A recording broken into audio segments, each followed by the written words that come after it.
What's going on, guys? Armand here. Welcome back to the Cracked Lens podcast, season 2. Who's excited? I'm here with Michael, and we have two guests today, Nick and James. Go ahead. All right. Rip it. I'll do a quick little plug. Michael with Cobalt Studios and Nilas Photography. This is our studio. And James over here. You? Hi, I'm James. What do you do? I'm a professional photographer, automotive and wedding photography for the last 4 years. Cool. My name's Nick at Pixel Nick Photography, and I shoot everything from weddings to automotive to corporate, photo and video. Very cool. All right, so first episode of season 2. We're all stoked, right? Yes. Pretty stoked. We're pretty stoked. Mid. I could be doing something else. We could All right, be doing we're something we're else. we're mid-level stoked, I guess. We're mid-level stoked. You know what? Let me set the timer. I think we could all be editing. We could probably definitely. We all editing. should be editing. We There's should not be a single editing. person sitting at this table who doesn't have a workload right now that's like, what were you doing? Like, I was really busy.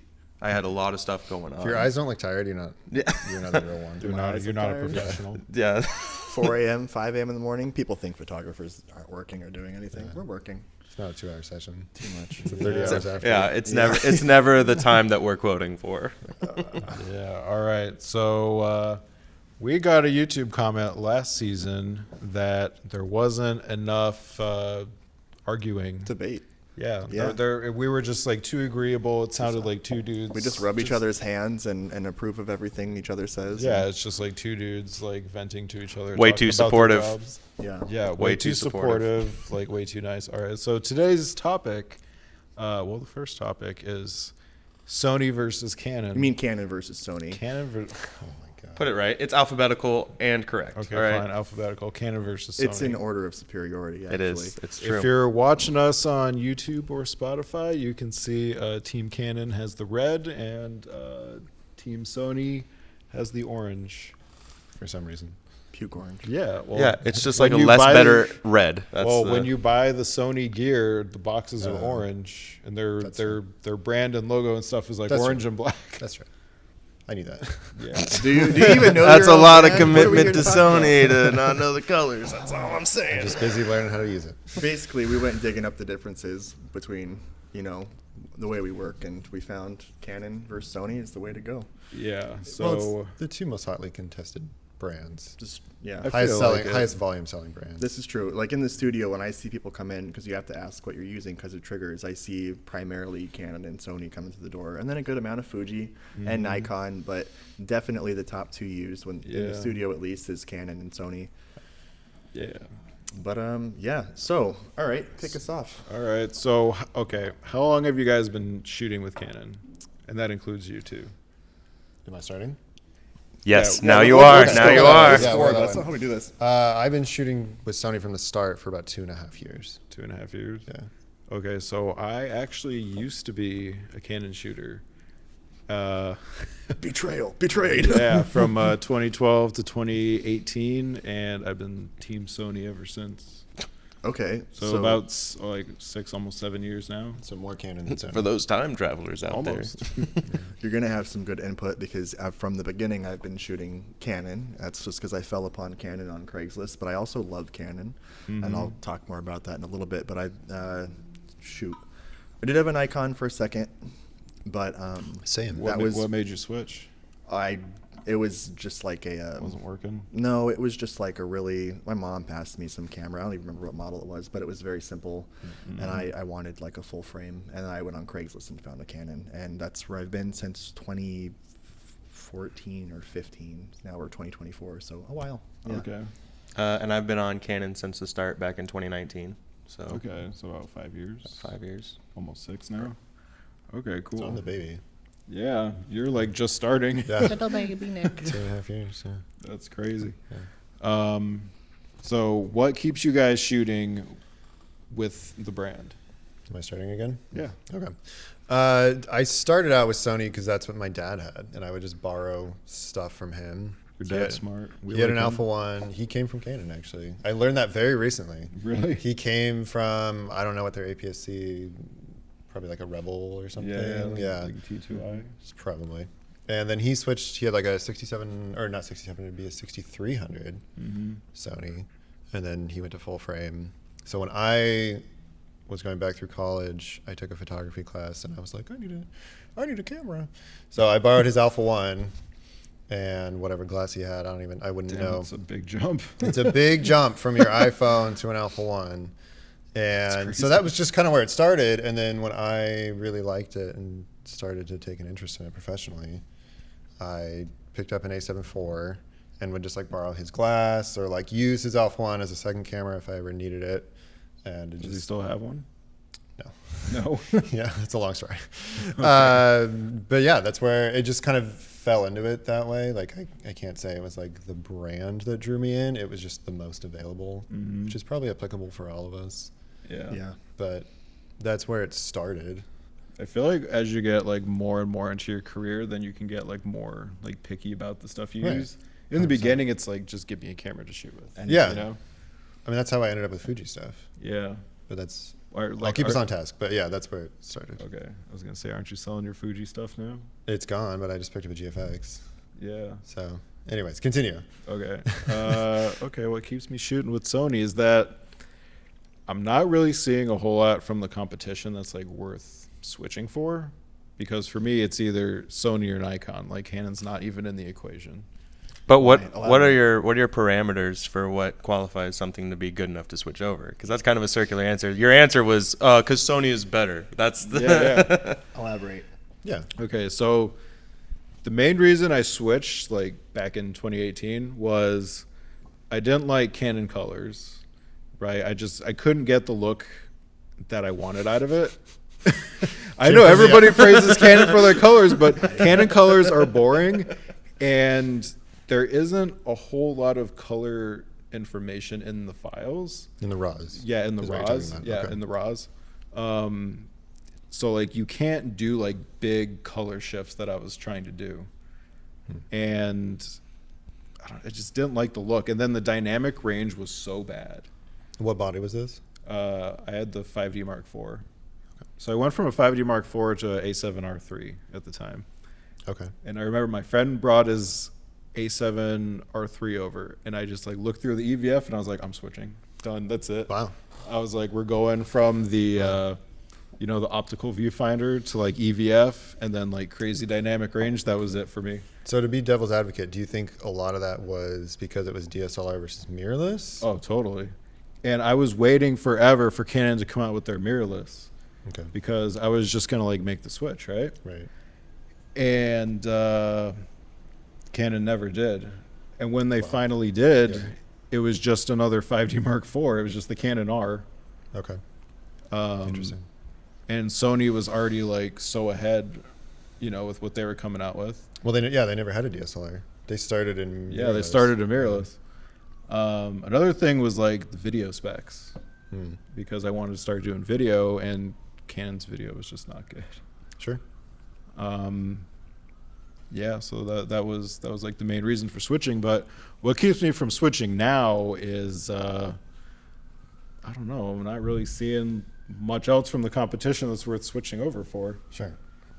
So, okay, and then aside from like, Canon, Sony, Fuji, if you had to make a jump to like maybe even a luxury brand, would you consider doing that at all? Or are you just set and happy with Sony?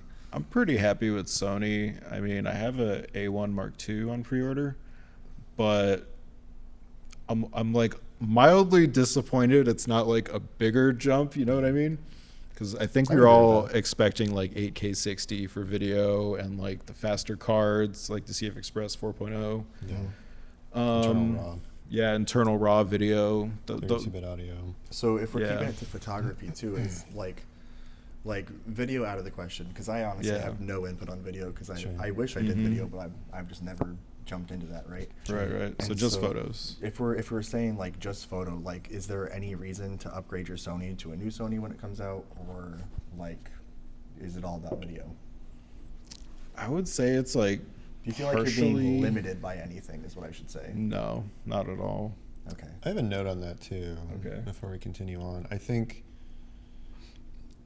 I'm going to be boring and neutral. I like the R5 Mark II is a much better camera than the R5 I for Canon. Okay. Yeah. It's a huge jump. You have stack sensor. It doesn't overheat anymore. Like, they've improved a lot. It's a great camera. I can agree with that. They did it. It's much better. Yeah.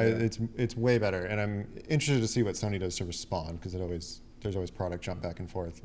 Yeah. What keeps me with Sony is a lot of video spec. Mm-hmm. Also, it's glass. Yeah. And I think you could say GM versus RF, whatever. They're equally as great glass. They're both really good. It's great glass, yeah. It's whatever you're invested in. However, Sony allowing for wide third party, where I can buy Samyang, I can buy Sigma, I can buy all these different brands under the sun and save thousands of dollars for 1-2% difference between that and G Master glass is crazy, versus where you get into the RF mount stuff. If you want the best, you're buying RF and get hosed. That's literally And all get I have hosed, is my RF glass. And so that's it's like all you if can have. yeah, I can afford to buy an R5 Mark II, but then if I want all my equivalent glass, I'm spending 10 grand. Whereas if you flipped and you were like, all right, you're right, I want a A7 IV or whatever, you can buy Sigma glass, you can buy all these other brands, and it's pennies on the dollar. Like there's some stuff that's thousands of dollars cheaper. So the difficult thing is you two Sony boys over here, just in this group of four, happen to know a lot about like the technical aspects of these lenses, and me and James over here are just like, we shoot cameras. Oh yeah, we never got to me. I bought my camera because it was cheap. It was $100 on Facebook Marketplace. Wow, nice. I learned that initial software, and not a single thing has changed all the way up until me using my R6. Sure. The same menus, the same language, the same terminology across the board. I don't have any issues going through my camera. It's literally second nature. I could take I walked Michael through a situation on his R5, a complete different camera model than mine. I was like, oh, go to this menu, go to like the 6th or 7th tab, and then go down like halfway. Is that where it's at? He's like, oh, that's where it is. And it's like, oh, I know that because Canon has just been what I've used, because it was so like, here are your settings. The dials make sense. That's what was one of the issues, because I've shot with a couple of different of the A7S series, the 2 and the 3, and I was just like, these aren't really intuitive to me now, because like the aperture isn't where I want my aperture change to be. My my shutter speed is on a different dial, and then it's like ISO. Everything is just a little different, and so it's kind of like, to me, a big reason why I don't switch is I have to relearn the language of operating system, as well as... That's not that hard, though. Yeah, that's fine. But that's why I'm not doing it. Would you, though, for the financial aspect? The financial aspect is neither here nor there. We all take this seriously. We all do this for a job. We're all willing to spend $5,000 to $10,000 to get good camera gear, right? A lot of people watching this aren't doing the same thing, I'm assuming, where they're like, "Oh, I'm willing to drop $5,000." Like, if you want to find a budget-friendly Sony, you can find a budget-friendly Sony. You want a budget-friendly Canon, you can find a budget-friendly Honestly, Canon. look at older models for each of the brands, and you're going to find some great stuff. You look at any Rebel. I mean, a lot of my professional work started with a Rebel camera, which I got for. The first one was like $300 that I started to actually make money with, and then from there it went up to what I'm now, where I'm willing to drop a few $1,000s just to get the gear that I need. But once I've dropped that money, now I'm like, okay, well, it all works great. I'm super happy, and I like the colors, because for me it feels a little bit more vibrant than what I get with Sony. I know you can pull those colors out of Sony, but I feel like straight out of camera my image is pretty close to where I want it to be, or I know that I can shift it to where I want it to be. So like with Sony, it's kind of the fact that same with the operating system. I'm going to have to relearn how to edit all of this. I'm going to have to relearn what these dials really affect the image, how much of this is actually because there's huge changes with all of it. That's the fun part of it, though. The fun part is relearning? Yeah. Because it's like you get, I mean, at least for me, I get so used to the same stuff over and over. It just feels a little bit repetitive, second nature. I love to say complacency is the death of mastery. Yeah, I just want to I want something new and fun. You know what I mean?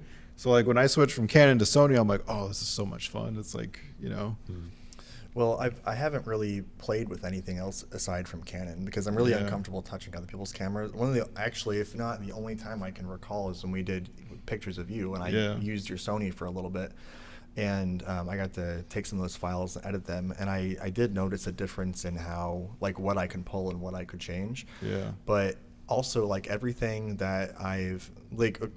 Side note, I guess, but like presets, for example, like I have my own presets and I know what they do. I don't think people should buy presets and try to use them. That's a different topic, though. I think we'll touch on later, actually. Yeah. But like everything on my Lightroom, if I'm not using Photoshop on my Lightroom, is like designed for like my camera. And when I tried to apply certain things to the Sony files, it was just like, this is not working the way that I needed it's not to. the same. And I would see that I could pull different levels of things out with your Sony, and I did like that aspect, but I did like my Canon colors more. But it might also just be because I understand my Canon colors. Yeah. But if it's like literally a physical difference and there's more information to work with, and that's pretty cool on Sony's part. But I think I advocate for Canon just because every time, I don't have RF lenses. I have EF lenses with I'm gonna get RF at some point because I have an RF body and I just have an adapter. But anytime I've ever needed a lens, it's so available in the secondhand market, which I'm a cheap boy. So I go on there and I buy secondhand, and I've never been able to not find what I need within a couple of days, like for way cheaper than I would find it going to a store. And maybe one day I'll have the means to go out and have the finances to be able to just buy whatever I want. And at that point, maybe I would also want Sony because I love a lot of the Sony features that exist, like being able to pull more information on the files or some of the video aspects. But I can't speak too much to Canon video because I don't play with it. Sure. It sucks. Well, let me give it a go first, and then we'll talk about it. This whole podcast is shot on Sony, by the way. We have a A7 R5. I think So if anybody's watching and you can talk some shit, now's the time. Yeah, we got a FX3, an A1, A7 R5. I think that's just because the Canon boys wanted to watch the Sony boys do all the work while we did the DVR. Yeah. So how do you feel about Canon's ISO performance? Since switching to my R5, I haven't had a problem. Can you shoot at 10K clean? Yep. Yeah. I mean, I just did a concert the other night, and anyone who does concert photography, the lights change, and sometimes you get what feels like an ideal spot, and you might just be cranking your ISO and not paying attention because you're trying to get it and go. And I looked back, and my ISO was cranking, and I was like, oh, shit, I think I went a little too high on that. Is that a ruined shot?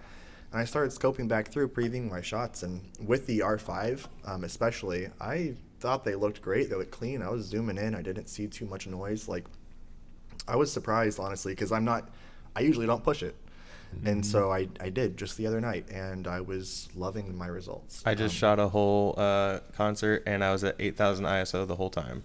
Nice. And the shots came through super clean, and I was able to get like a lot of detail, and I was like, sweet. And that's, to me, I'm one of those people, I'm a pixel peeper. Mm-hmm. I get dirt close, and I'm like, where's the imperfection? Where is the issue in this photograph that is noise or out of focus or motion? And what body is that? It was on the R6. R6. And then how much AID noise? None for most of them.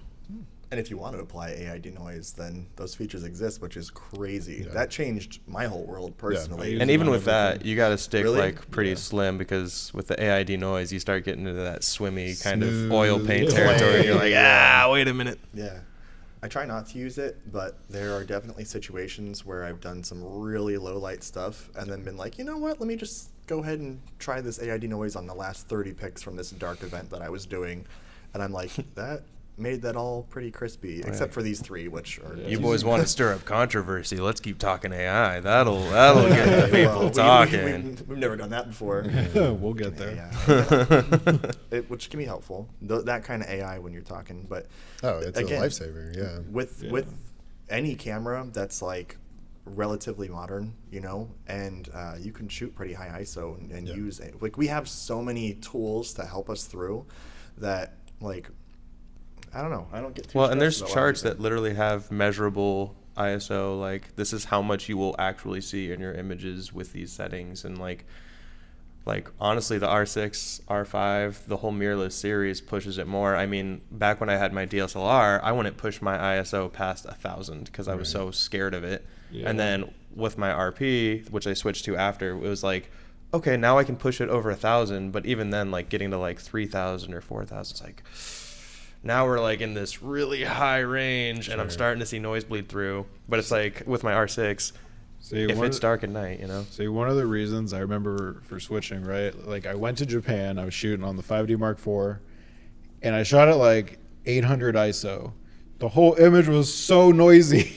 Tell me again, which camera? Sorry. The 5D Mark IV. 5D Mark IV. So, Camera okay, sucked. here's the thing too. Okay, I love my calm down. I do love my 5D Mark IV. I had the Mark II, 3, and then 4, and my Mark IV is like a car with 1 million miles on it. My shutter count is like 4 times what they're supposed to be, and it's still working. It's a beast, right? The only thing is I've used it so much that I had some sensor specs that can't be cleaned off, and so Rose convinced me to buy my first new camera, because that was also a used camera. That was your when I chance got to it. switch to Sony, and you screwed it up. No, I got a whole bag full of lenses that I'm never going to have. You could have sold those lenses. I'm not doing that. No. You could have. I love my Canon.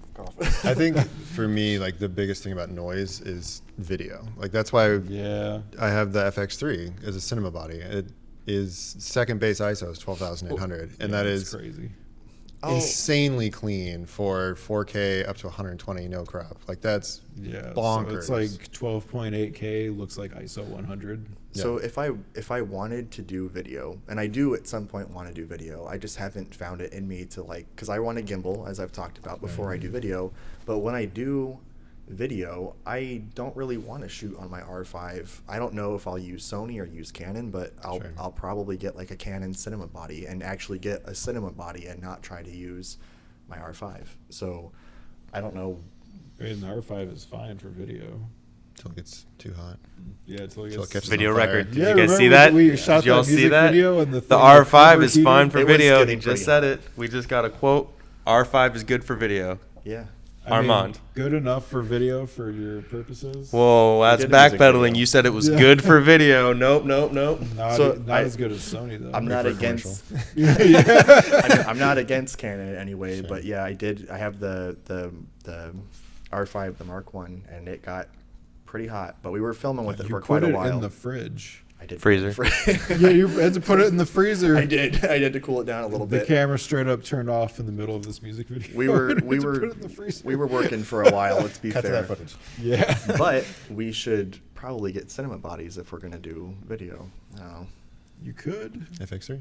Yeah. So FX3 right there. There it is. What does the whole It only Canon costs glass? your No. firstborn child. It's $3,400. Yeah, 35. Oh, just 3,400? Yes. That's like one wedding. So Exactly. Okay, so then You don't have other bills. You just buy a new camera every Yeah. month. how much do you think it really matters with like current tech and everything is like for someone starting out in photography? Let's go there. Like, Yeah. do you really think it matters? Like, if they had both options at a similar cost in front of them, like For brands? yeah, No.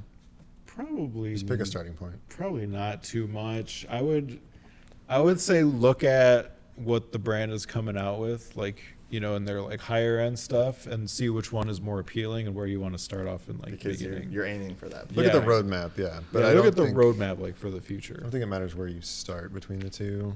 See, Look I where you want to end up. I originally bought Canon like way back in the day because I thought the bodies looked cooler than Nikon. Nice. That's It interesting. wasn't. It literally wasn't even technical specs or anything. I was just like the bodies look all cooler. aesthetic. Yeah, it was just all aesthetic.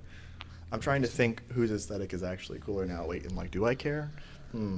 I will say, okay, I'll give 1 point to Canon. Like the bodies feel better than Sony, Interesting. just like the grip. I agree. But you like the fat grip. You like the R1, R3, like I the like to have- built-in, double-sided, like battery grip style. Sometimes, not always. You That's said what I- that to me before. I miss about the the 5Ds 1DX? is the 5Ds. They had like a great grip on them, and the R5 is still pretty good, but it Yeah. feels like too small in my hand sometimes. And I don't like I'll either have 2 straps up, or if I'm doing an event, I literally take all the straps off and I just have it in my hand. And I remember feeling like I had such a good grip on Yeah. my 5D Mark IV or 3, and now with the R5, I'm always like, oh, I'm gonna drop this. I feel kind of nervous right now, and that's the last thing you want. But See, because I I don't know. was shooting landscapes for like only landscapes for like years, and it was just living on a tripod, so I never like. thought about it. Yeah, I never really thought about what the body was like. Yeah, but then again, you could always get you can get accessories to, Yeah. adapt and change, so it doesn't really Yeah, matter. yeah. But I don't know. I feel like both of these brands, I hate to agree on things all the time. They're incredible. And I've said it before, if I were going to switch from Canon, I would switch to Sony, but I don't have enough experience to really, like, it's not worth it to me to change my whole bag, my whole collection, because See, the thing is like you're using EF lenses though. and I get the job done. I know, but like even like adapting them, it's still like old tech.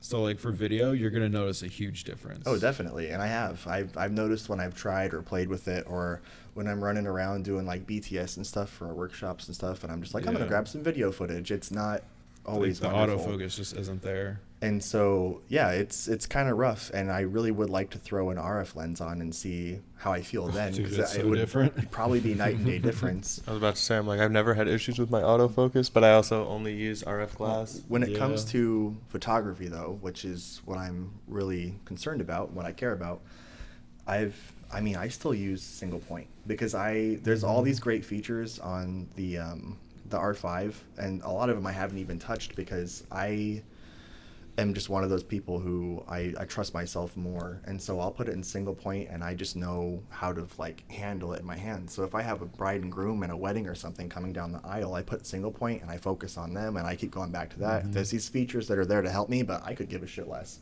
Okay, so let's say one day all your Canon stuff gets stolen or like damaged or whatever, right? You got to buy a new kit all over again. What are you buying? I'm buying Probably. a resume at a Lowe's or something like that. Well, You get that insurance claim money in. Canon. You're going Canon. I'll go back to Canon. Starting all over again, you're going Canon. I would. I say it sometimes. I would want to try Sony, but if I, I'm gonna have shoots tomorrow and the day after and stuff. So if I had to grab my gear and be ready to go again, I would go right back to Canon. Not just That's because what Google's for. what. Just Google how to use it. Okay. Well, yeah, but you're trying to max out, especially like you said, the workflow. You know, you have that time where it's like, okay, so I have this client booked for 2 hours and they're expecting this much work, and I'm supposed to be like, one sec, I just don't know which of these dials adjust my aperture quick Well, enough. even for if me, I had the so- time to practice a new camera, if I had a month between, I'm just like not even worried. I would still go back to Canon. Really, you would still go back to I like Canon. my Canon colors, everything I've So developed. you're like 100% Team Canon, not changing.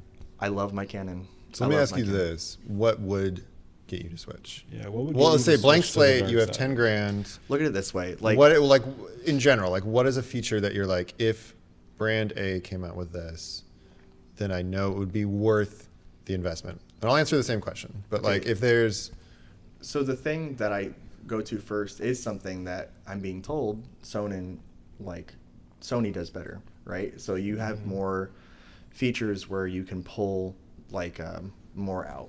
So if I Dynamic can, range. yeah, you have more dynamic range. You can play more with the colors. You can play more with the lights and darks.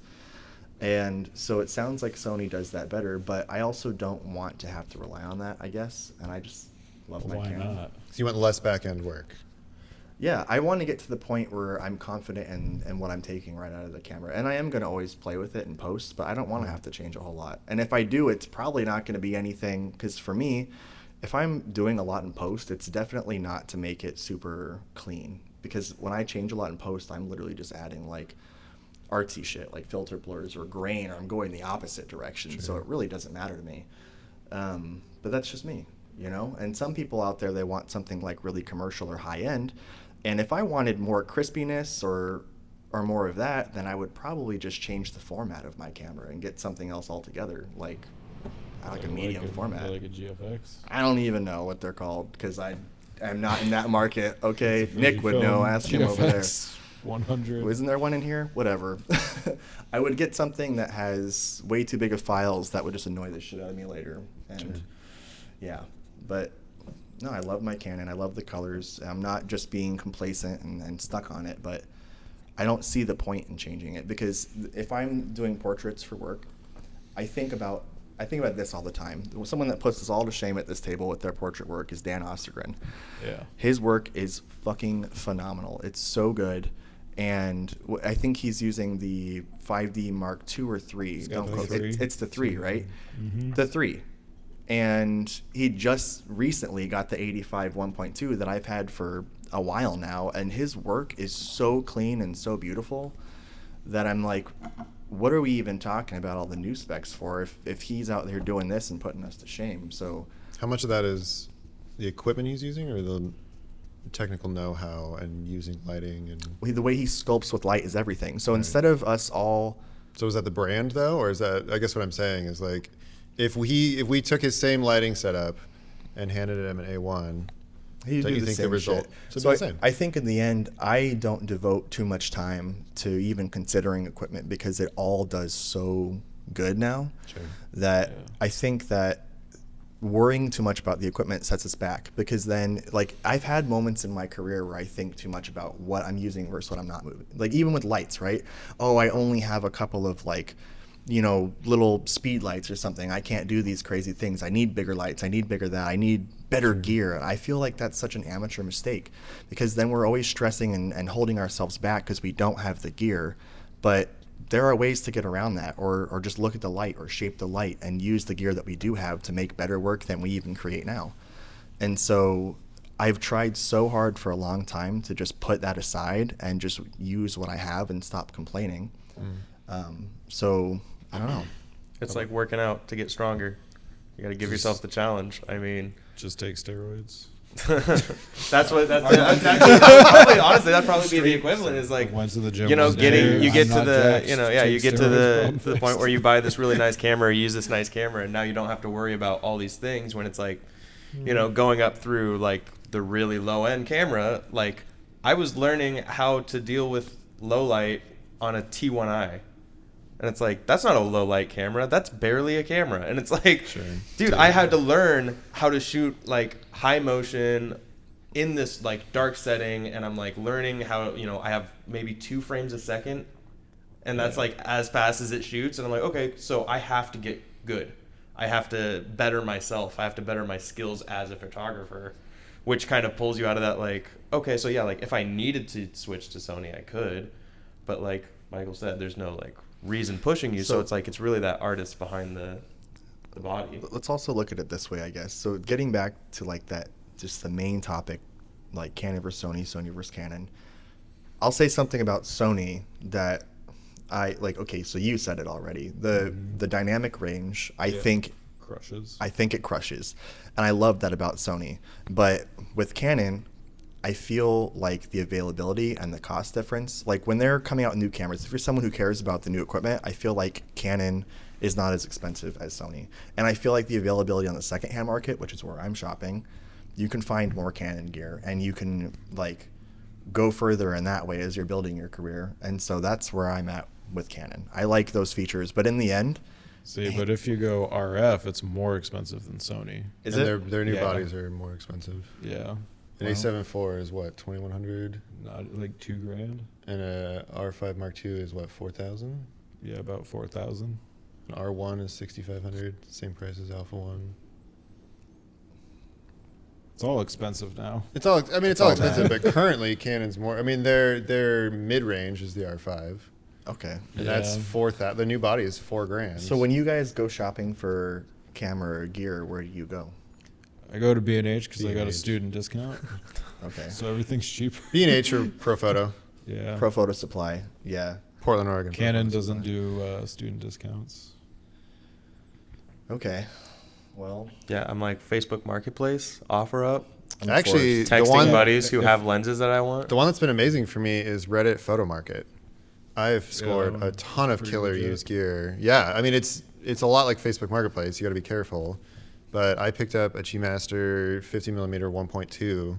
That's a $2,200 lens, and I got it for $1,300. Yeah. And that's case by case. I mean, that deal that good may never come up again, but yeah. that's an insane deal and it was sparkling clean. Like Yeah. the dude barely ever used I it. just cashed in on a sweet holiday deal with the 51.2. Got it for like under 1,600, like Yeah, 1,500 that's crazy. something.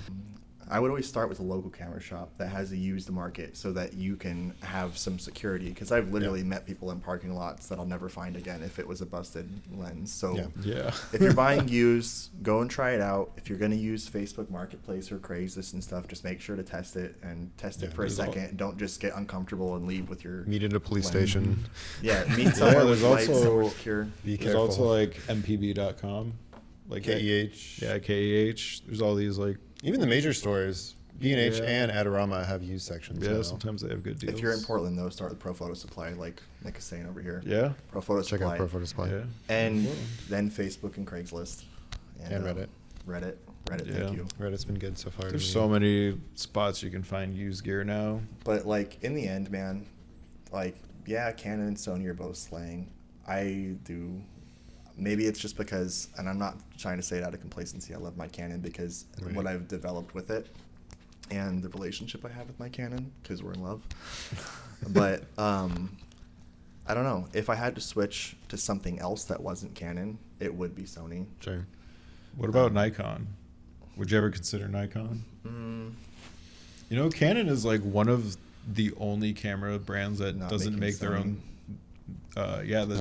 That they don't use Sony sensors. Yeah, Sony's in everything. I know that much. Like Sony makes Leica, Nikon, like the Apple. iPhone, Yeah. Fuji. Fuji. I guess we're just rebels over here. Yeah. Well, it's interesting Just though went from a so market first. perspective that, and they're the largest sensor manufacturer in the world. Yeah. So it stands. I mean, A93 is the world's first Global shutter. global shutter in a handheld camera. Yeah. Doesn't mean Okay, it's a so- product everyone needs to buy. Oh, that's a crazy but- feature, though. And But that's It's crazy. pretty Like that's crazy. coming from a brand that has the money to throw at it. And I think that's one of the reasons I stay with it is because I don't want a Gen 1 A93 But you're because I saying don't they think the can- tech is there. But the fact that they've started it Mm-hmm. gets that ball rolling for 3 or 4 years down the road where you can buy a $3,000 camera and it's 120 frames, global shutter, You're saying they have the more funds to throw into their research and development. 100%.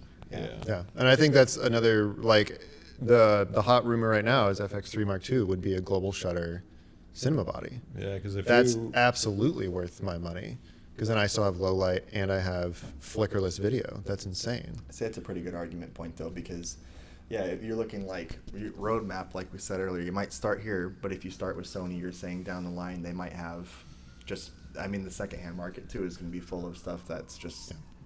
like if crazy. you want it, because like the A1 Mark II just came out. If you wanted a used A1, I've seen them as cheap as like $3,000. Yeah. Paid $6,500 for mine You know a couple years ago. What's crazy though right now is we're talking about these like used prices and stuff, and we're talking about $3,000 cameras. When I was starting and I was getting a full frame that was like pretty comparable with what other professionals in the market were using, Yeah. we're talking like I found mine for like $1,200. Yeah. Which for my broke ass back at the time was like, oh my god, is this a bad idea to buy this? Oh, I have to get a lens too. I'm gonna die. Dude, it's crazy how expensive camera gear has gotten. Everything It's has everything. Yeah. Everything. Because the world. like This isn't 10 years ago. My first camera was a Canon 7D, right? Mhm. And it was like $1,400, and that was like a stretch at the time. Yeah. Do you know what you can get for $1,400 now? Half of the XT5. lens. No, you can get like a XT5, XT5. A7 III, and like the jump to full frame was only like $2,200 for like a 5D Mark II Mm. at the time. So I had the 5D2 is what I found for like $1,200 or $1,500 or whatever. That's a crazy deal. because it was Craigslist. You can get into Because- it at a reasonable price, but I mean, I think unless it's a niche product like a cinema body or an extreme sports camera like an A93, like Yeah. those are always going to be expensive. It does one thing very well. Mm-hmm. You can get into used cameras Yeah. for a good price, but I think the roadmap is really important, at least to me, because if I jump into an old R5, now that the Mark II's out, where's that taking me? If that's a career, if you're a hobbyist, get whatever works. Yeah. That's completely different. But if you're going to make some form of career out of this, where do you want to end up? Yeah. And Like- what's important to you? Is it like the glass? for- Is it video? Is Like it, for me, like the global shutter thing is pretty cool because you can pull stills from video, yeah, and I mean, with zero jello. with zero jello. I'm weird, man. I'm What does that like, mean? Global shutter, you can like roll like it's video, and then your stills are like photo quality. It's 120 frame flickerless or not flickerless. What's the term I want? No, there's no rolling shutter. No rolling shutter. Period. So you can do. You guys. You not can go to a rolling pro shutters, right? hockey game, only shoot photo at 120 frame, and when you play it back, it looks like a 120 frame video, and you can stop it at any one point and go, I want that completely still, solid person who's moving at 10 miles an hour across the ice. That freaks me out. There's no gel. The stick is straight. The ice is spraying out. Like everything is all right. tack So sharp. we got AI and we got global shutters out here. Well, cinema cameras have always had global shutter. Yeah, I mean, cinema cameras have done that for a while. The innovation of the A9 III is the fact that it's in a small mirrorless body. Yeah, because it's literally a first because it's so much heat and processing. You know, because like if you look at like RE or Red or anything like that, you know, you're spending $30,000 plus for a camera. Yeah. Oh, minimum. Yeah. Minimum. And then now we have it in a $5,000 camera. It's just me not knowing like half of this stuff ever because I just go out there and want to shoot, man. I mean, you don't I take pictures. I'm fun. like you don't need it. You don't need it, right? But Yeah. like again, the roadmap I think is what's important because if you shoot concerts and then that leads to an outdoor concert at a baseball game and then they're like, hey, you got a camera? Can you shoot this baseball game? Oh, I really like sports now. Your equipment is not going to hold up at a point. I mean, maybe I'm being hyper specific here, but like. But your argument for it is exactly would be my argument against it. Is that your interests are so like fluid. Like for me, I don't shoot concerts for work almost ever. Sure. It's always for fun, you know. And it's like my work and my fun and what like my personal preference on what I like to photograph. I specifically bought my stuff for that. I bought it for like, oh, I wanted to do wildlife stuff. And so like, that's the route I was looking at. And I was like, well, Canon has cool colors and I think it's going to be really pretty to find really pretty things. So I'm going to do that.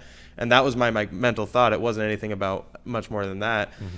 And then like, as it moves forward, I'm at a point now where it's like, well, the R6 isn't great for wildlife. Mm-hmm. It doesn't have the sensor that I can crop into a bunch. And so now I have to be better as a photographer. But it's like, you know what it does work great for? When I'm doing like my little wedding video stuff, or I'm doing like, I have multiple clients where I do little videos of just like, oh, you need a minute? I know what footage I need. I don't have any issues with overheating. I got 4K 60.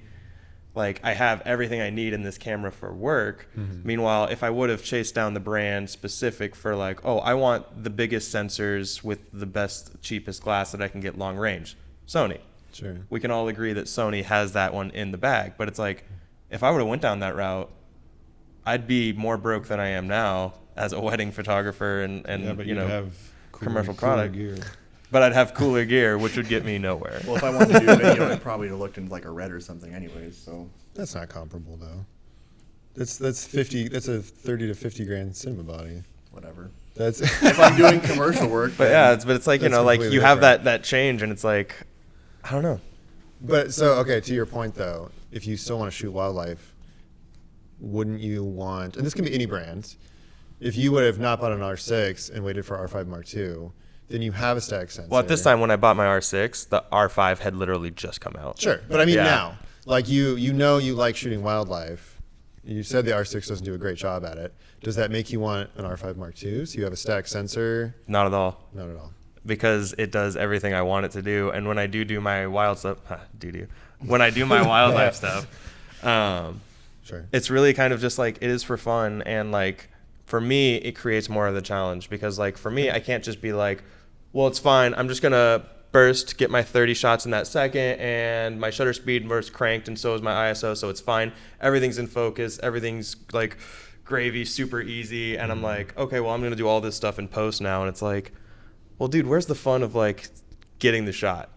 I don't even shoot bursts. You know, like, I don't think ever once my R5 I've turned it to a burst. Really? Mode. Never. Oh nope. man. I just click, click, click, and I feel like I get great shit. I don't have any. I live in burst mode. Yeah, that's weddings. That's dancing. That's like everything. I definitely switched my fire rates from single to slow to high speed depending on.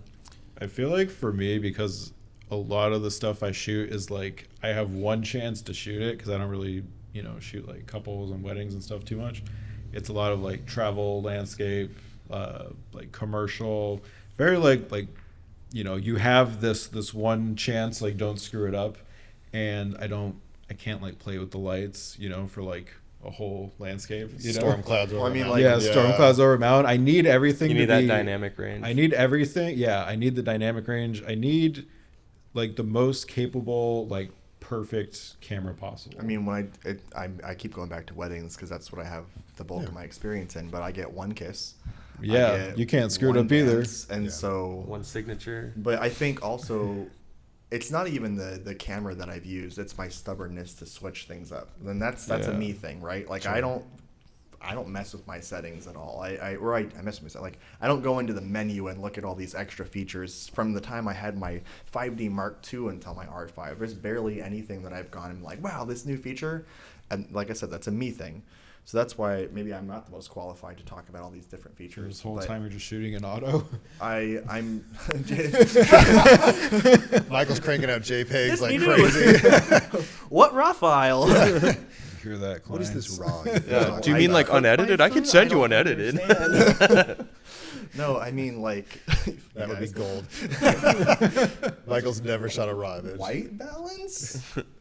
No, okay, I definitely shoot raw. I know. Okay, full manual, just to clarify. Like, I know what I'm doing, but like all these like additional features, like the eye tracking and the like, there's, I don't even know. There's different things for different things they want you to use, and I don't know what any of that means. I use single point focus most of the time. I've tried the facial recognition thing and I feel like it muddies things up for me, and it just scares me because I'm like, are you focusing on the right person, the right thing, or what's going on? I don't like this. Right. See, if you shoot Sony, this isn't an issue. Well, give me a camera and I'll go find out for you. Sure, I can find out. But I work in large groups of people where I have to focus on specifically 2 of them, and so if it's tracking faces, and I've tried it before, and yes, it has worked for certain things. Like if I have people walking through a tunnel with people, and they're the ones that are facing me, and everyone else looking at them, like, yeah, it's tracking my couple. But I've always just found it easier to switch into like single point or whatever the one that surrounds it. Flexible box or whatever they call it. Okay, so Sony has this cool feature where you can take a photo of someone, right? Mm-hmm.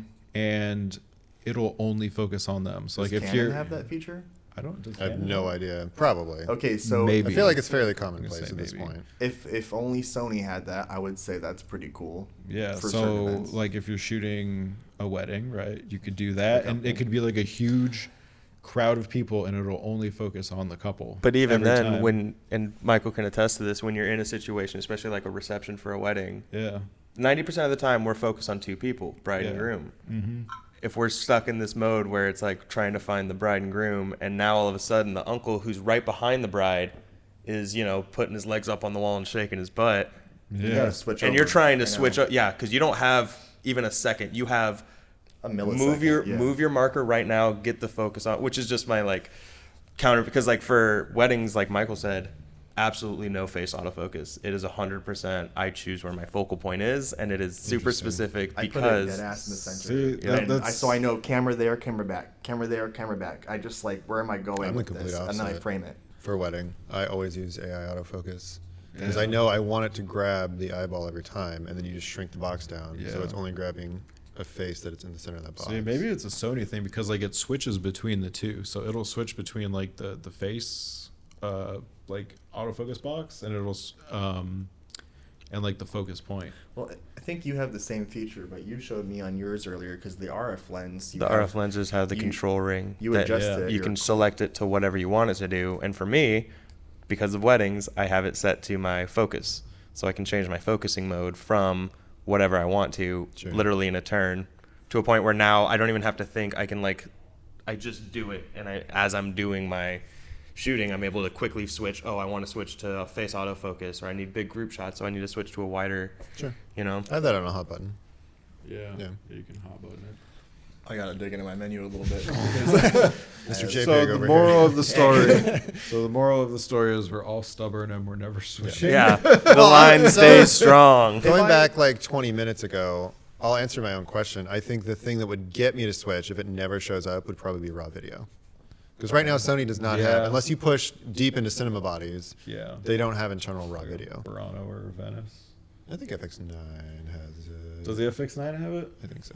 Okay. Anyways. What numbers and letters, man? But Yeah, anyways, I'm like like, that's something I like have if it never lenses. comes up, Me had I would glass. definitely jump into that because that's something that I want and would work, and I have benefit my 2 workflow. camera bodies. Yeah, I would say same because, both of us pre-ordered the A1 II. It's Right. expensive, Yeah. and you can get a Nikon Z8 for like half the price. Yep. And that one has raw video. Yep. But Nikon doesn't have the same lenses that Canon has, or Sony. Right. Yeah, Unless you adapt and then you're down that rabbit hole. that's not worth Yeah. it. All right. Fun question for the noobs. If you had under $1,000, Yeah. No. If Like- you had $1,500 to start a photographer's career, what would you get? Am I starting? Yeah. Just photography. Yeah, just photography. Fuji X-T5. Fuji X-T5. So the reason Not being, even Canon. No, the reason That's fair, being, that's fair. the reason being, I think straight out of camera, JPEG, point and click. I want the most business possible. Is Fuji colors Can because you- they run what it's like 15 film simulations and they're gorgeous. You and can it's see based, those on the preview on your camera. I do and love that. it's That is based on pretty the cool. color science of their actual film stock from the early whatever 1940s, 50s, whatever when they used to make film, and so it's like it's scientifically accurate to their old film stock, and that's gotten me a ton of business, even though I don't like it as much as shooting on my Sony because of APS-C and all that, but it's got me a ton of business because people go, oh, that looks like film, and you're like, great. Okay. It's $1,500. Like that's Honestly, though, wildly cheaper. Wait, 1,500 including lenses or just body? including lens. Oh, including lenses. Kit lens. Yeah. You're like, I'm gonna stretch it, but I'll say that would be my answer because you can. That's gonna draw in the most business. Okay, honestly, and I though, enjoy using it. if I did consider, I don't know model types, but it was the same because Maceo had a Fuji, and Yep. he was showing Still me does. like, well, yeah, he was just showing me when he was shooting with Rose, like he had presets installed in it, Yep. and I was like, that is the most fun. If I ever I just want to go out and shoot with that for fun, for me. That's what I it looks take- amazing. On vacations is a Fuji. Yeah, I would take that and the one lens and just like Yep. play with it and not have to worry about how am I going to edit this later because I'm already either going to have it or have a great idea of what I'm doing with it. I love Yeah. that feature, and I do wish that my Canon had something like that. So I'll give Fuji that.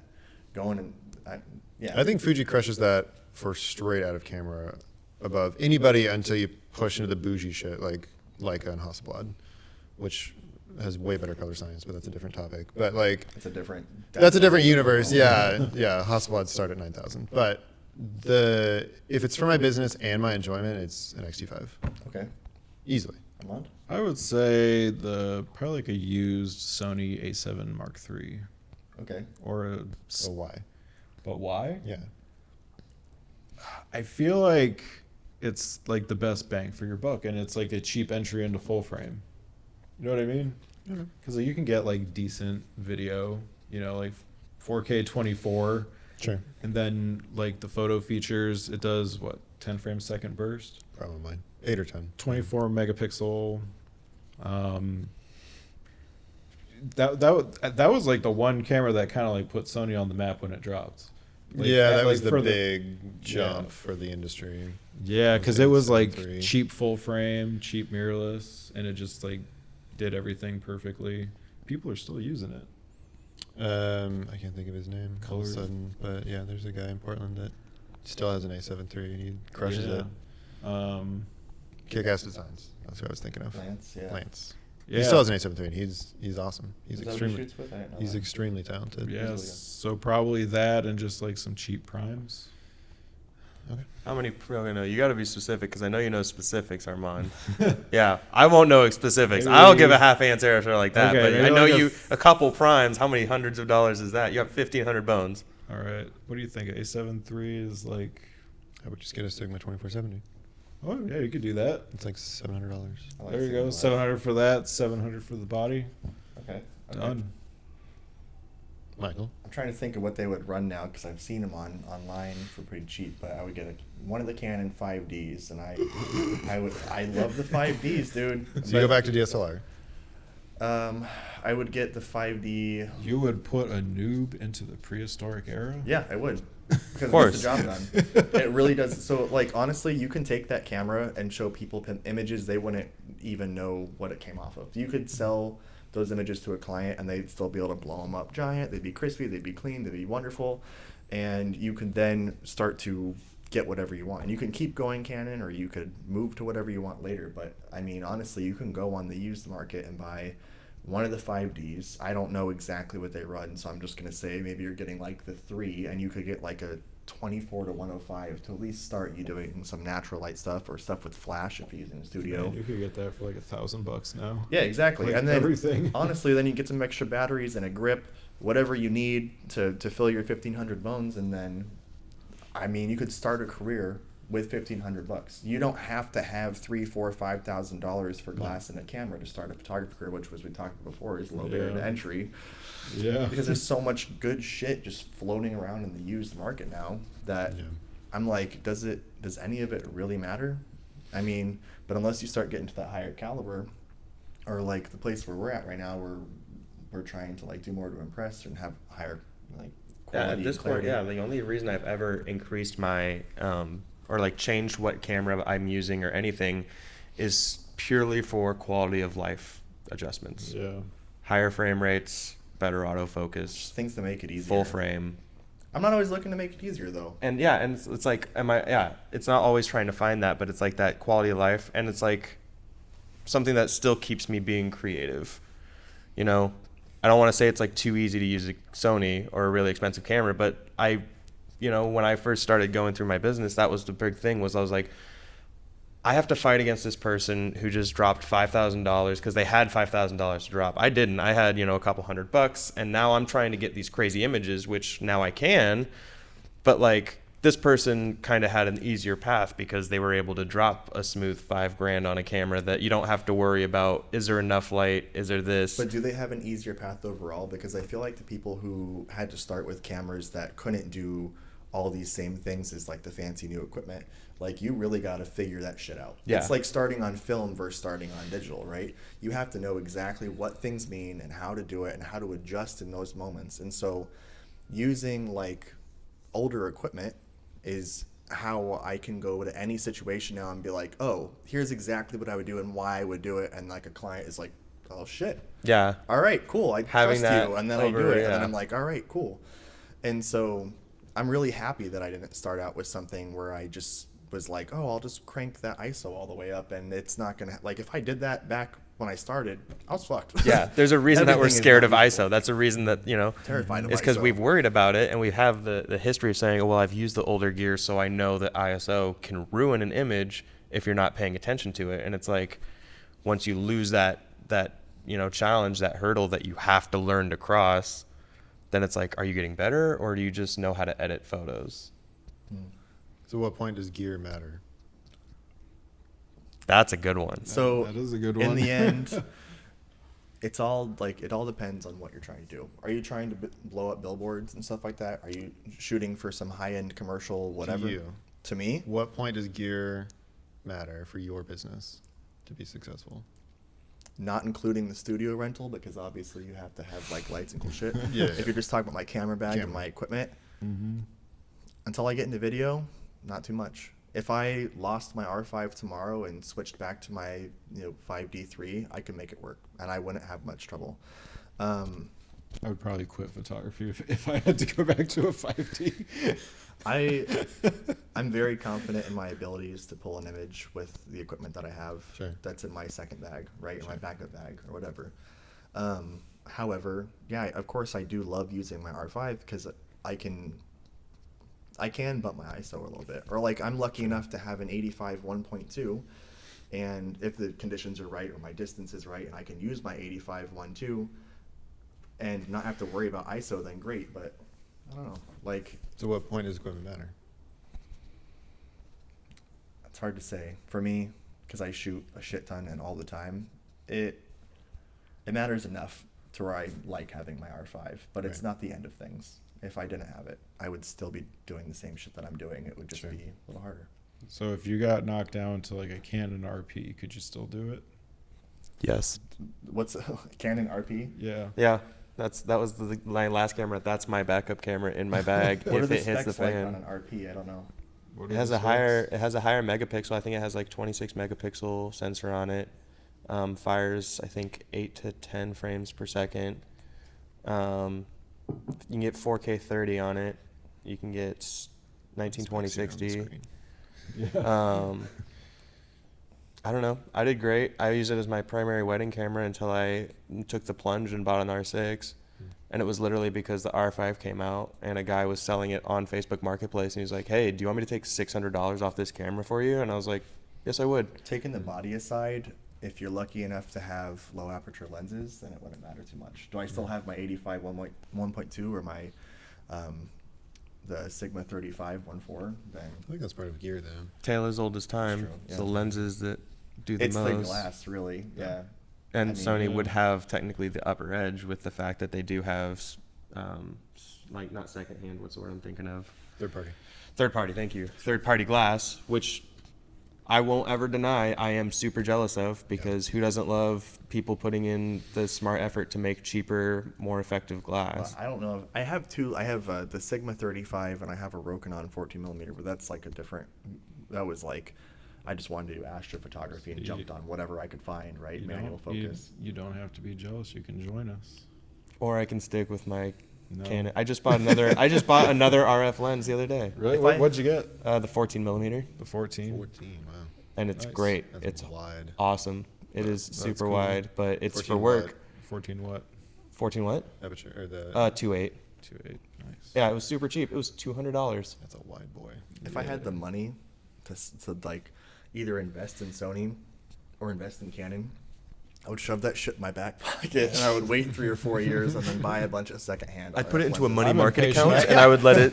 I'd invest in Bitcoin, Yeah. our sponsor. But I'm Bitcoin. impatient. I don't have a life. I'm just like, give it to me now. I need something to do. You like the bougie shit though. I do. am- I gotta am- have the best everything. It's just me. I would agree with that. I mean, All right. But I also like a tool that works for me the best way possible. All right. You know, if I'm shooting... Meanwhile, we're over here like, I like to make fire by rubbing sticks together. Who needs a lighter? When I smoke cigarettes, I use sticks. Sticks, our sponsor today. All right. So we're gonna jump into some questions that we asked on Instagram. You guys ready? Let's do it. All right. So Zane asks, thoughts on using presets you buy, how we found our style. I'm gonna jump into that one. All right, do it. I do not like buying presets. They are very. I developed presets for myself while I was doing specific things, and I remember what they came from. My presets are named after like something that reminds me of the image, because I was like, Yeah, oh yeah, same. That too. that Yeah, I looked do like that this, too. so it would work for this. But if you just buy a pack of presets and start trying to throw it on, you're gonna spend more time wasting your life trying to like figure out what you should apply those to than it would take to learn how to just start on the right side, not on the left side.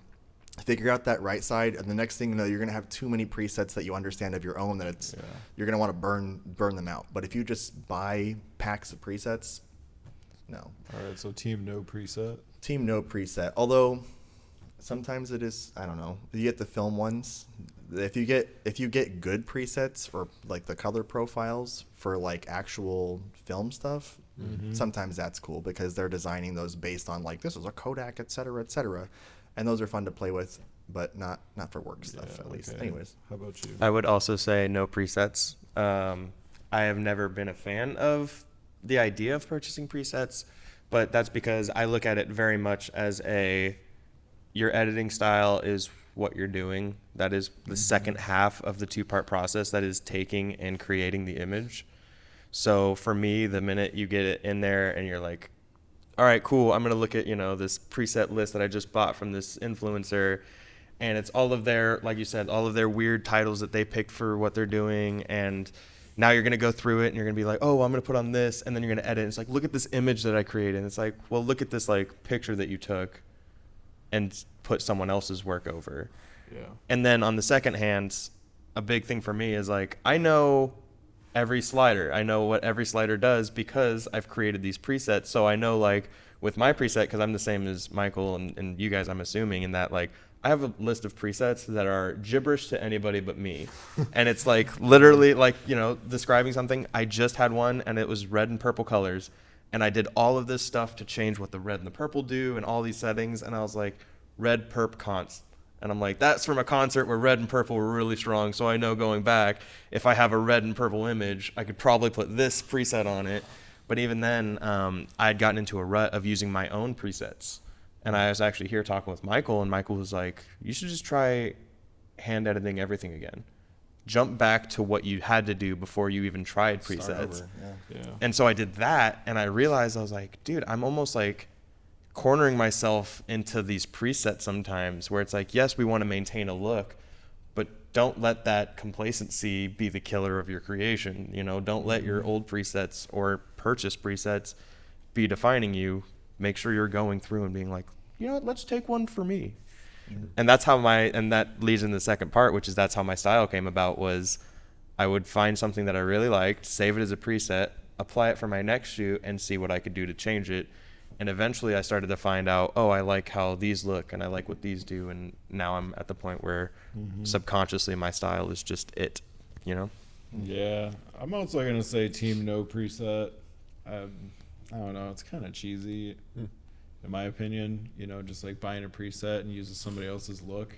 Because, like, I kind of get it. Because, like, in the early days of Instagram, everybody was just posting pictures where it was like the whole grid looked like one look, right? And it's like, you know, you need more looks than just this. Like, not everything can be like a desaturated blue and like, you know, orange and teal or, you know, whatever, right? It's the same, like, using social media too. Then we're like taught we have to develop this very specific niche, and you're like, I'm a moody photographer. I'm like, is that literally all you fucking do? Is social like media is a scam. Let's dark be real. Yeah. It's a scam. It's stupid. I'll get barking, dude. You better get off that topic.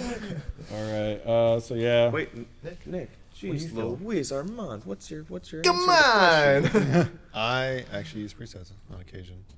Jump him! No. Yeah, I do. I use my think I use my own presets too. I bought a couple. I bought some film ones that I liked. I think they save me the most amount of time, especially for corporate events, where artistically I do not care at all, but I have bills. So if I shoot a corporate party and I just want something that's like, I want this to look warm and cozy, and I don't want to figure it out photo to photo, that's my starting place. And then I'll go through, obviously, image to image and make sure they look consistent. But that saved me a ton of time for a wide variety of things where I don't think it's a bad thing. If you want a starting place, I think if you're only clicking on the preset and moving on, that's a problem. But so to add to what you're saying, like, it's not like it's a horrible thing to do. I'm not saying like I'm completely against it. I think that you really should learn, not you, obviously you know what you're doing, but like people should learn how to use the right side and understand how to dial everything in, because it's not like it goes in order either. You're going to learn like, okay, I should start here, I'm going to do an S curve, I'm going to pull this and do that. And so the more you do that, practice makes perfect. You get better at it. But when I'm doing creative things too, I do have I don't even remember where I got it, so I can't put a plug because I do like them, but they're film presets. And I don't use 95% of what it is, but I specifically got it because they're black and white. The black and white section of the color profiles are very specific to like actual film. And I loved that when I was reading about these presets. It's like, okay, they literally, it's like the science is there. They wanted it to mimic that look. Yep. And like, I just love to go and scan over it and see what's pulling what, and then maybe for inspiration. Yeah, it helps you like, oh, I really like this, like this this specific whatever the shit, you know, because of the way like the contrast is on this one, and then I'll go and tweak it a little bit. Yeah. But that's like 1 out of every 100 or 200 shots, you know. Yeah, I would agree. All right, last couple questions. What's your go-to pre-shoot drink? Asks Tori. That's such a random question, We gotta Tori. answer quicker. We got to get through these. Yeah. Pre-shoot drink. Go. What are you drinking? Cocaine and water. I'm just kidding. Monster. Okay, Monster Honestly, Energy. pretty trashy, but I drink a full throttle before I get to a shoot. That is pretty trashy. Do you really? I do. Gross. That's like my go-to. Gets me buzzed. Gets me like. You're like, nice. I get it. Yeah, it's like citrusy and it gets me all jazzed up. Disgusting. Black coffee. Man, Black coffee. I'm gonna be boring. Iced decaf latte. Perfect. Nick likes to shoot or shit. He's like, okay, smile. All right. Tori also asks, what's your favorite editing trick / hack? S curve. S curve. Mm-hmm. Would you? I don't know. Don't put your highlights in the dirt. Let your highlights be highlights. That's my trick, because I used to be so afraid of leaving my highlights as highlights because I would always try and even out the dynamic range. So Flat. That's a very Canon user thing. What? If you're on mirrorless, underexpose. Underexpose. High five over here. It's too far. Yeah. It's in spirit. Since editing trick / hack, I would have to say Photoshop add-ons, Lumenzia, and the AF version 2 panel.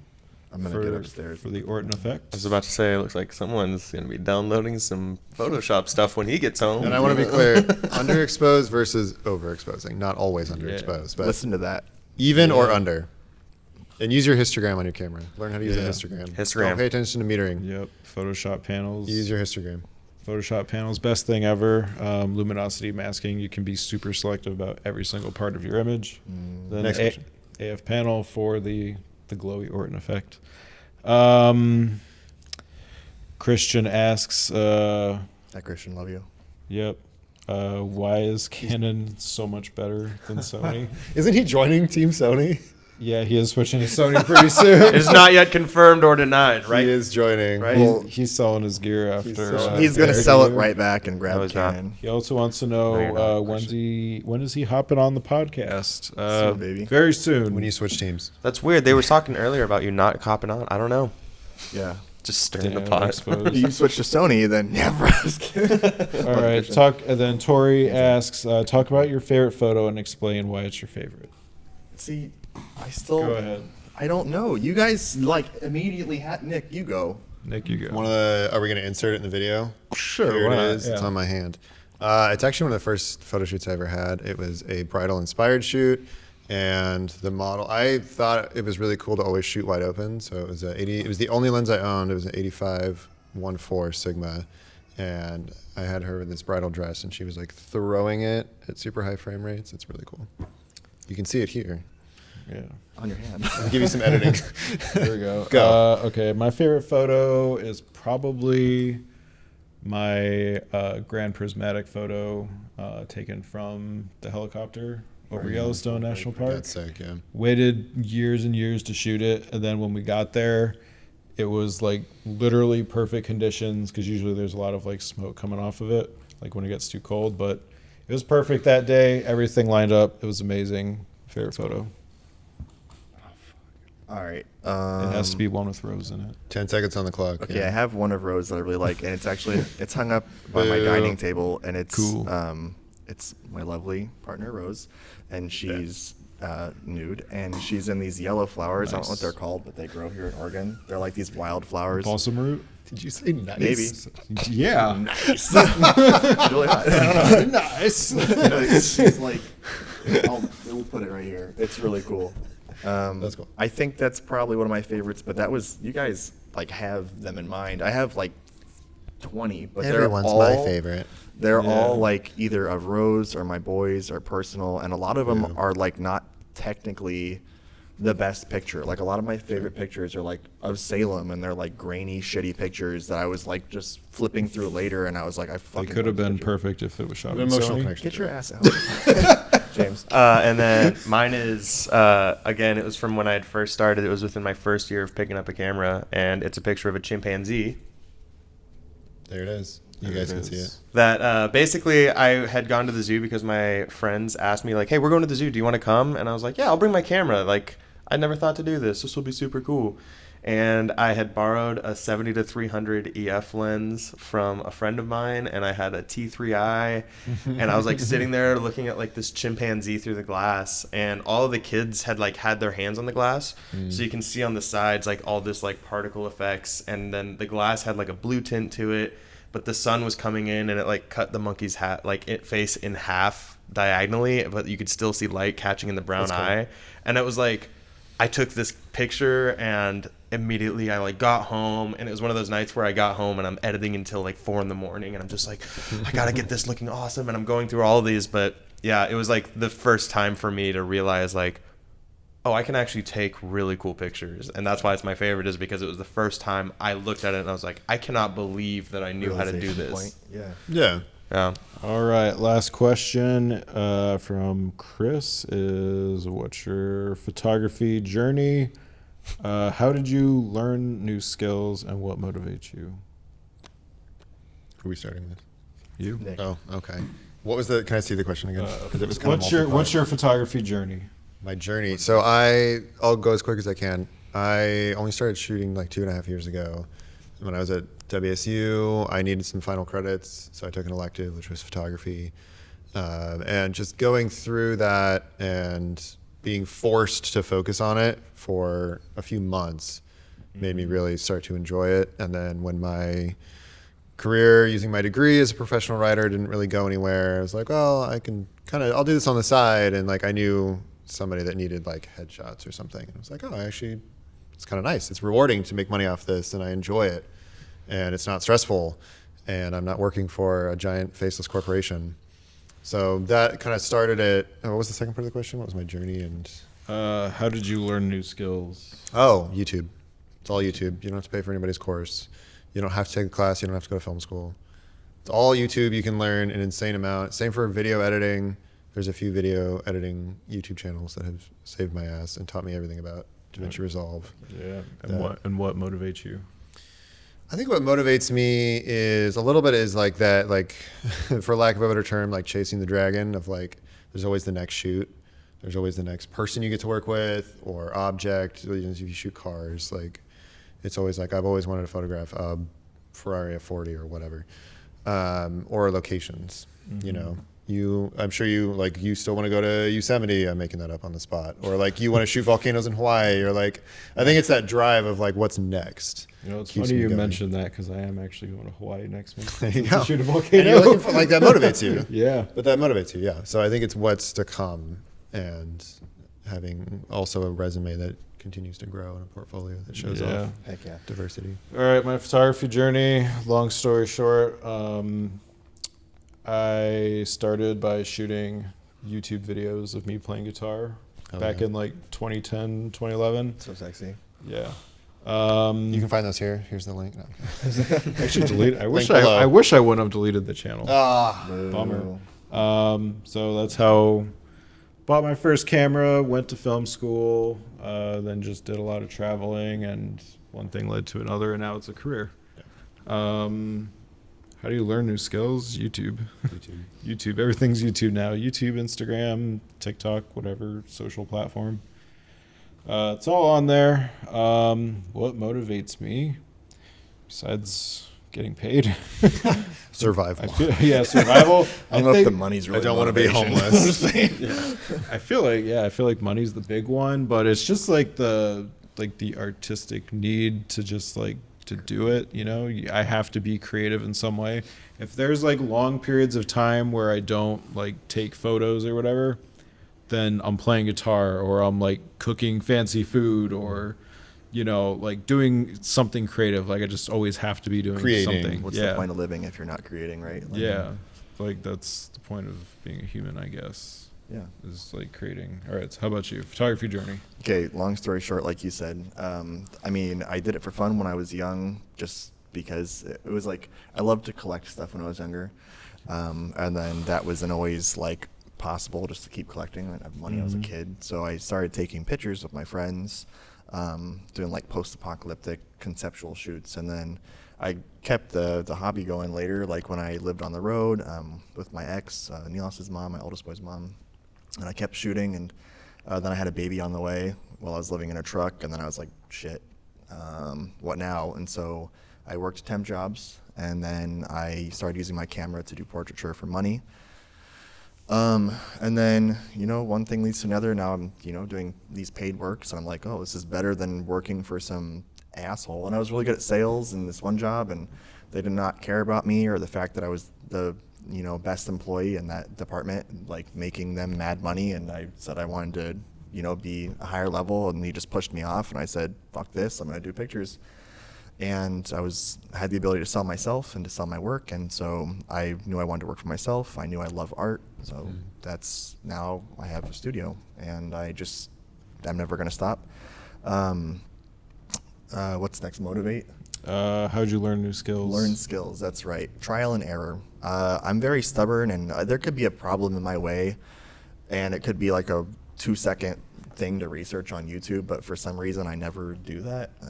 So I would just try to figure things out on my own, because I'm brute force it. I'm a dipshit. So I'm like, no, I'll figure this out. But also then I learn other things along the way, or other techniques in that specific thing. So like I might be trying to find out some Photoshop thing, and then I'll discover something else on the way, and I'm like, well, I don't see anyone doing this weird thing. And that might not be in my main line of work, but when I create my art for myself, like I'm now using like these different things I've figured out on my own.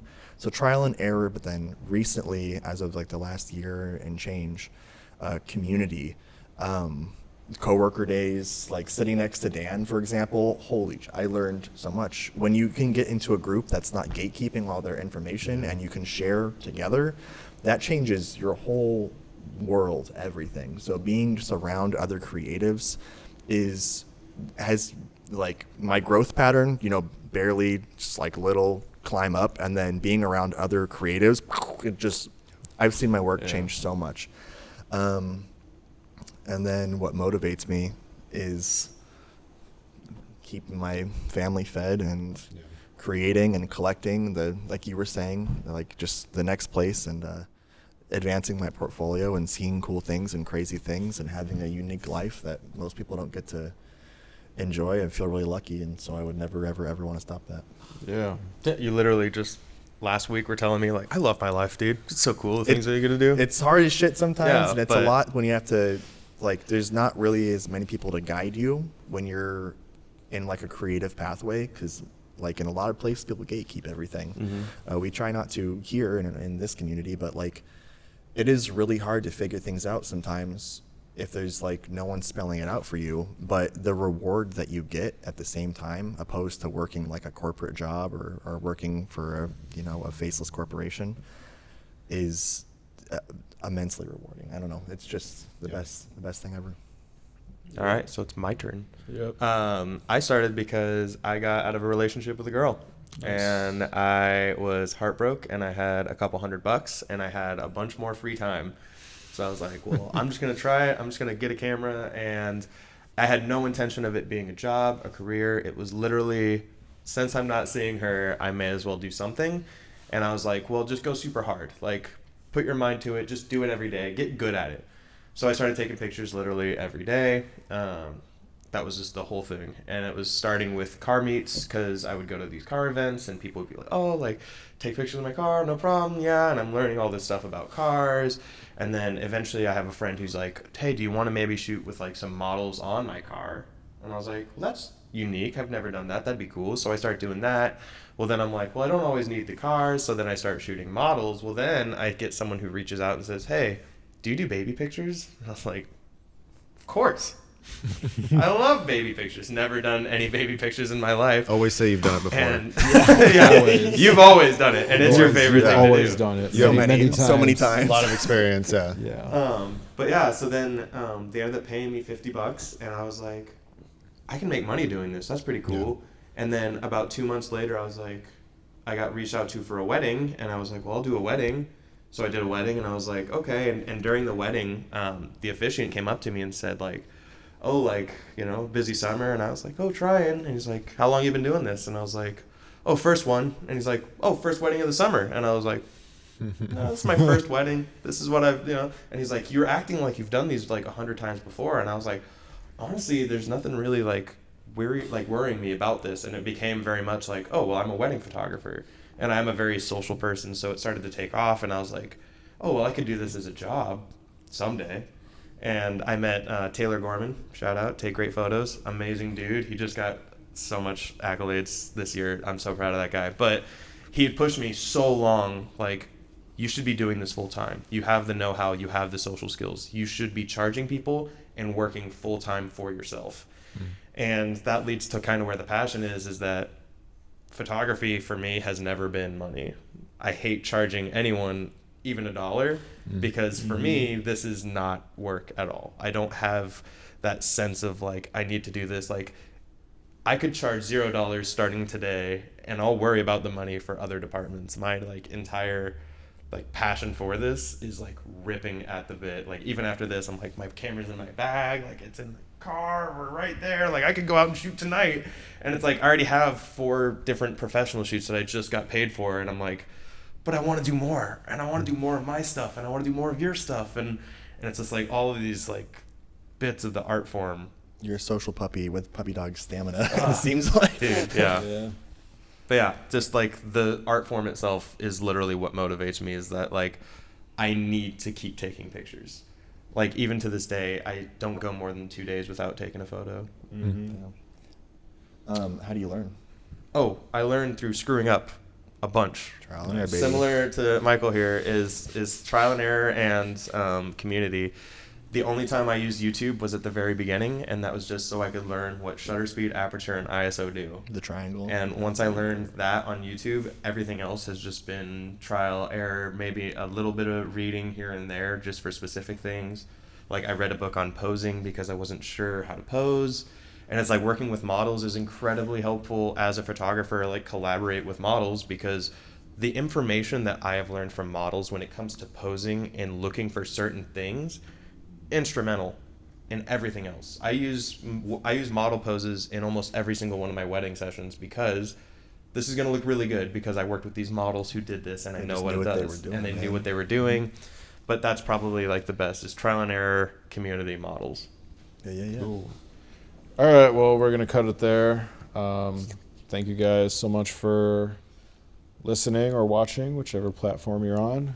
And if you're listening, make sure you're watching. Yeah, Right? yeah, exactly. Look how YouTube. fine we are. Yeah, we all got dressed in clothing for this, so I put on I wish we clothes today. didn't, but we did. yeah, maybe little nudist episode. Next time. Maybe. Put your votes in the comments.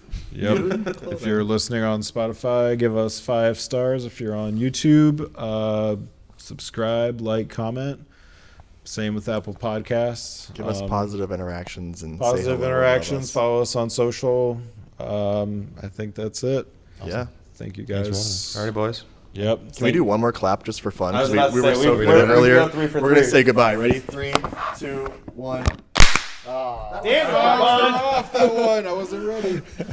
All right. We're going to do it that way. All right. Cool. That's it. Thanks for watching. Thank you.